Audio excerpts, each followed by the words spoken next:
अस्सलामुअलैकुम वरहमतुल्लाहि वबरकातुहू। कैसे हैं जी आप सब? आई होप आप सब ठीक ठाक होंगे। अल्लाह पाक आपको हमेशा ठीक रखे, खुश आबाद रखे, ठंडी मीठी दायमी खुशियाँ आपका मुकद्दर करे। अल्हम्दुलिल्लाह हम भी बिल्कुल ठीक हैं। And welcome back to another day and another vlog का स्टार्ट हो रहा है नाश्ते से। और आजकल गर्मी हब्स वाली इतनी ज़्यादा नाश्ता करने का दिल ही नहीं करता, लेकिन फिर भी नाश्ता ज़रूरी है।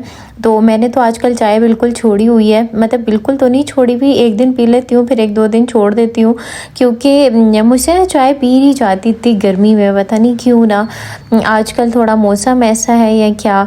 तो खैर ओट्स बनाए थे और ओट्स में मैंने आप लोगों के साथ पहले तो रेसिपी शेयर की थी, लेकिन अब जो है ना उसमें मैं कोको पाउडर वगैरह भी डालती हूँ तो वो बहुत मज़े का बनता है। तो इंशाल्लाह किसी दिन आप लोगों के साथ वो रेसिपी भी शेयर करूँगी। और जिस दिन बारिश हो जाती है ना उस दिन मेरा ज़्यादा सारे काम करने का दिल करता है, और जिस दिन बारिश नहीं होती ना और सुबह तेज़ कड़कते हुए धूप को देखती हूँ सावन की ना, उस दिन तो मैं कहती हूँ आज तो काम करना बड़ा ही मुश्किल है, क्योंकि काम तो करने ही पड़ते हैं, क्योंकि औरत जो है ना उसको घर के कामों से छुट्टी नहीं होती।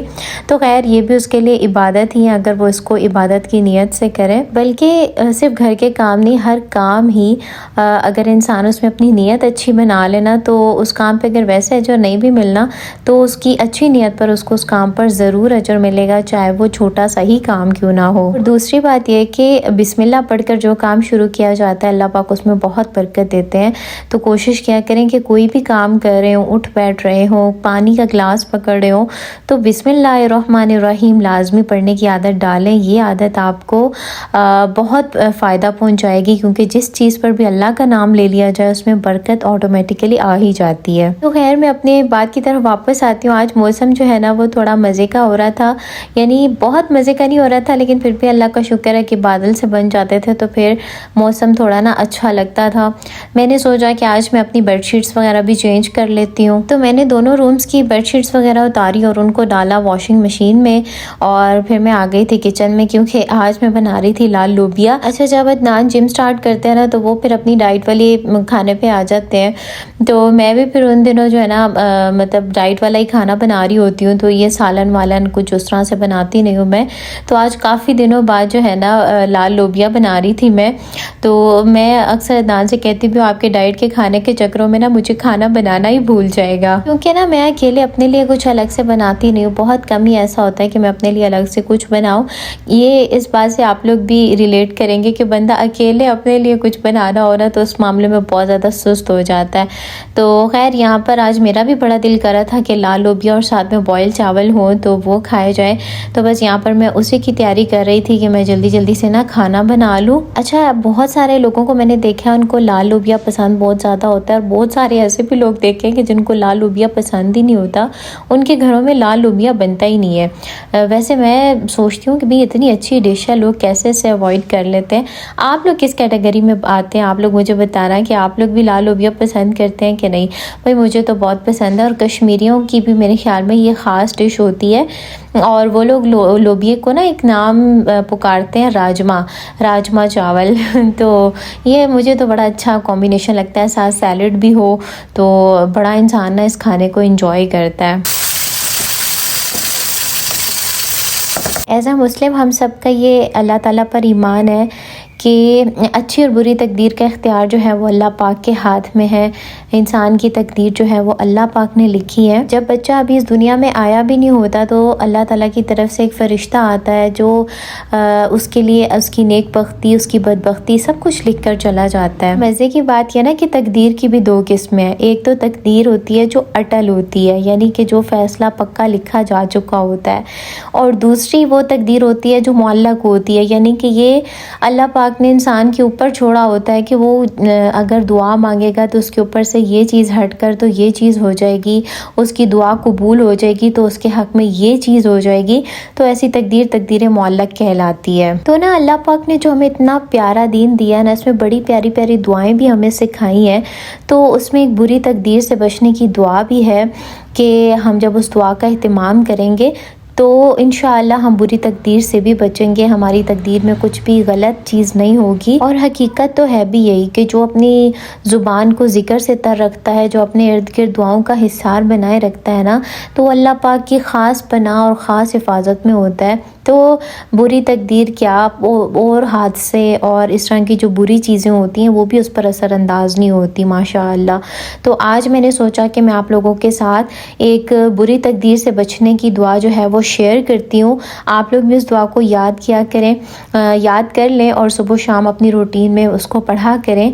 क्यों और आगे किसी को सिखा सकते हैं तो उसको भी सिखाएं, क्योंकि जो भी अच्छी बात आगे शेयर की जाती है वो आपके लिए सदका बन जाती है। और सदक़े को कभी भी छोटा और मामूली मत समझा करें, क्योंकि रोज़े महशर जब हम इस चीज़ को देखेंगे ना और इसका अजर देखेंगे तो ये काश सारी ज़िंदगी हमारे अमल से, हमारी ज़ुबान से, हमारे हाथों से ये खैर के काम ही होते रहते, खैर के सदक़ात ही होते रहते हैं। बिस्मिल्लाहिर्रहमानिर्रहीम। अल्लाहुम्मा इन्नी अऊज़ु बिका, ए अल्लाह मैं तेरी पनाह चाहती हूँ, मिन जहदिल बलाई सख्त मुशक्क़त से, वदर की शक़ाई और बदबख्ती के लाहक होने से, वसूइल क़ज़वाई और बुरे फ़ैसलों से, व शमाततिल अअदाई और दुश्मनों के खुश होने से मैं तेरी पनाह चाहती हूँ। माशाअल्लाह इतनी प्यारी दुआ है, तो कोशिश करें कि इसको रोज़ पढ़ा करें। जब आप रोज़ पढ़ेंगे तो आपको याद भी हो जाएगी।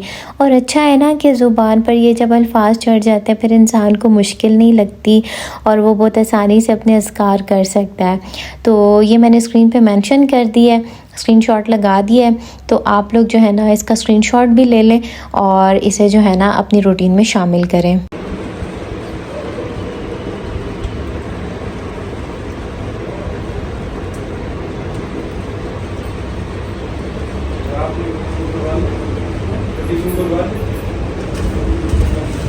और यहाँ पर आपको दिखाती हूँ इतना प्यारा मौसम हो रहा था ना, एक तरफ धूप भी थी और एक तरफ बारिश हो रही थी। और बचपन में हमने ये सुन रखा था ना कि जब इस तरह का मौसम होता है, धूप और बारिश दोनों होती है, तो इसमें दुआ भी कबूल होती है। खैर बारिश में तो हमेशा ही दुआ कबूल होती है क्योंकि ये अल्लाह की तरफ से एक रहमत होती है। और एक और बात सुन रखी थी, बड़ी मजाक वाली हंसी भी आती है कि चिड़ा चिड़ी की शादी भी होती है ऐसे मौसम में। इतने सारे मिथ्स होते थे ना, और अभी भी मैंने देखा बहुत सारे मिथ्स हैं। तो खैर जो बात हकीकत पर मबनी ना हो उस पर यकीन भी नहीं करना चाहिए। जैसे बहुत सारी मिथ्स हैं कि शाम को झाड़ू नहीं लगाना चाहिए, कौवा जो है वो छत पे बोले तो मेहमान आते हैं, जूता उल्टा पड़ा हो तो कहीं जाना होता है। तो ये सारी मिथ्स हैं, इन पे बिलीव करना अच्छी बात नहीं है। एक मोमिन को जो है ना हमेशा अल्लाह पर यकीन होना चाहिए। बस फिर यहाँ पर अब्बू भी आए हुए थे और मैंने बस उनको खाना सर्व किया और साथ में जूस बना कर दिया। अच्छा मुझे याद आया कि आप लोगों ने अम्मी को इतनी प्यारी प्यारी दुआएं दी कि अल्लाह पाक उनको सेहत दे, तो आप सबकी दुआओं का बहुत शुक्रिया। अल्लाह पाक आप लोगों को भी दायमी सेहत से नवाजे। तो बस अम्मी आ गई हैं हॉस्पिटल से, 2 दिन या 2.5 दिन वो हॉस्पिटलाइज रही हैं। उसके बाद जो है ना अब वो डिस्चार्ज होकर घर आ गई। अभी भी उनकी तबीयत कुछ ख़ास बेहतर नहीं है, लेकिन यह है कि हॉस्पिटल से जो है ना वो डिस्चार्ज हो गई हैं। एक्चुअली उनका शुगर इतना ज़्यादा स्वेयर किस्म का हाई हो गया था कि उसने अंदर से ना सब कुछ बस डिस्टर्ब कर दिया है।